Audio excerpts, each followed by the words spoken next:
Hello, good morning. Ayan, gusto ko lang pong i-share yung mga mga binigay ng mga kaibigan ko.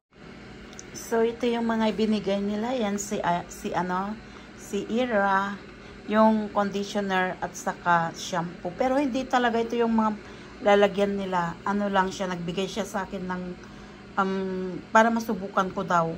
Dahil siya din daw nung kararating niya dito sa Canada, naglalagas din yung buhok niya. Kasi sinabi ko sa kanya na naglalagas yung buhok ko. Every morning pagkatapos kong maligo, ang dami talagang nalalagas sa buhok ko. Kaya yun, sabi niya, subukan mo yung shampoo ko. Tapos, pag maganda siya sa'yo, pag maganda siya or gusto mo yung amoy niya, bibili ka, sabi niya. Kaya yun. Pero, tinanong ko kung ano ba siya, kung natigil na ba yung paglalagas ng buhok niya. Sabi niya, oo daw, hindi na daw siya naglalagas. Ngayon, pero may kamahalan yung shampoo. 69 yata, $69. At saka the same sa conditioner, 69 din. Pero kung makakaano din yun, why not, diba? Kasi, kaysa naman yung mawala yung buhok natin lahat. Dahil siguro sa namin, naka-hairnet kami palagi sa trabaho, kaya naglalagas yung buhok ko. Kaming lahat. Pero yun nga, subukan ko yung shampoo binigay niya. So, thank you, Ira. At saka yung katabi ko naman si Pardip. Yun yung Indian girl na katabi ko sa trabaho, na naging kaibigan ko. Yun to binigay niya. Dahil nagkukwentuhan din kami about sa health namin. So, nasabi ko sa kanya na yung sugar ko mataas kahit na umiinom ako ng gamot. Kaya binigay niya. Hindi rin ito yung lalagyan niya.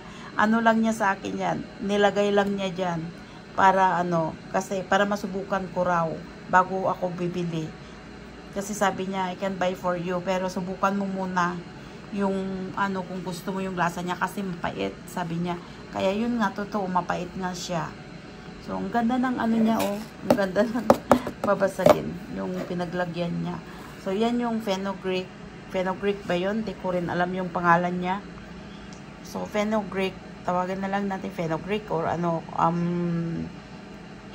lang ninyo kung mali yung sinabi ko. Yan, siya. Nilagyan ko siya ng tubig overnight. Dahil ito daw yung iniinom ng daddy niya. Nung may diabetes yung daddy niya, ito daw. Then, everyday, ito yung iniinom niya. Mo lang siya, ibabad mo siya sa tubig overnight. Tapos, kinabukasan na wala pang laman yung tiyan mo, yun yung iinumin mo, yung tubig niya. So, mapait nga siya. Pati itong, kasi sabi niya kung kaya mo kainin yung niya, yung fenugreek. Kainin mo na rin.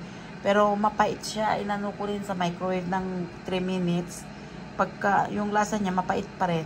So, siguro talaga nakakatulong sa diabetes. So, yan. Thank you, Pardip.